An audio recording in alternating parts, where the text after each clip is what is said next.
Mr. President-elect and Madam Vice President-elect, I am honored and very grateful for the chance to be a part of this absolutely exceptional team and excited to get to work helping build an economy rooted in the values that we share: equality, opportunity, and the dignity of work.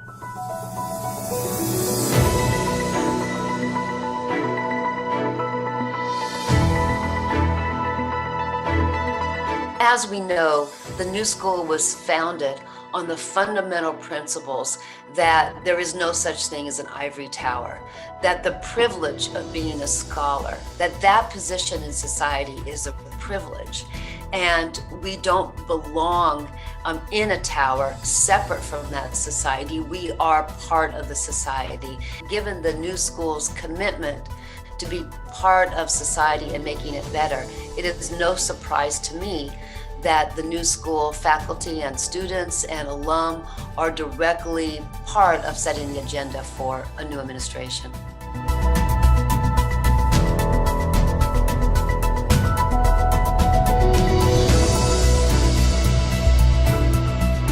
The proposals we put forward all can be adopted administratively, meaning that the executive branch can adopt them. They don't require legislative approval, and we thought they could be put in place in fairly short order, certainly within the first year of the administration. We've shared the report with people involved in the transition, and some of the people actually in the transition consulted a bit on the report, so they're aware of the recommendations.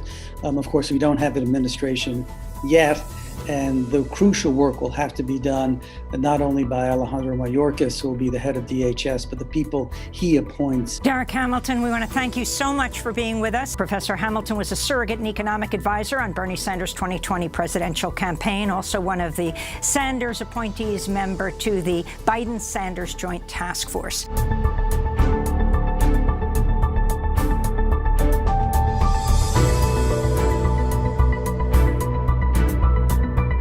We pushed them a lot with regards to at least expressing the values of a progressive movement. You know, the document, if you look at it, there is a lot in there. There's a recognition, for instance, that the U.S. Department of Agriculture defrauded Black farmers of billions of dollars. That's pretty big, so that's progress. I'd say that the biggest constraint and albatross, not only on that document, but the DNC party at large, is this notion of pay-go or austerity. This notion that the government is constrained in its budget like a household. That's a farce, that's a myth.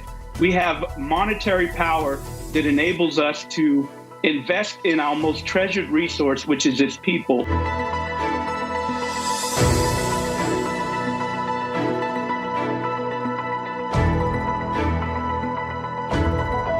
Here, when we have the crisis of the pandemic that led to an economic crisis, our research over the past 10 years was poised to be able to speak to this moment.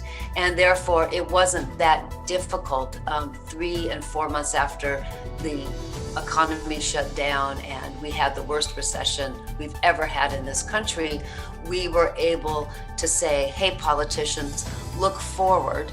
This is the problems that recession and the long-term structural problems have caused, and these are the 10 things that you can do to help solve the humanitarian crisis of an increase in old age poverty, and you can solve the political crisis of so many workers being downwardly mobile for the rest of their lives. Our alum, Heather Boushey, she has a PhD in our economics department, is now part of the Biden-Harris administration.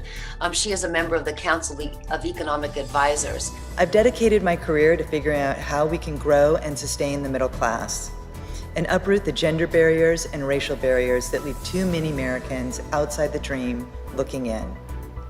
Through the organization I co-founded, I've pursued solutions to reverse the dangerous march of inequality and bring us back to the core value of broadly shared success.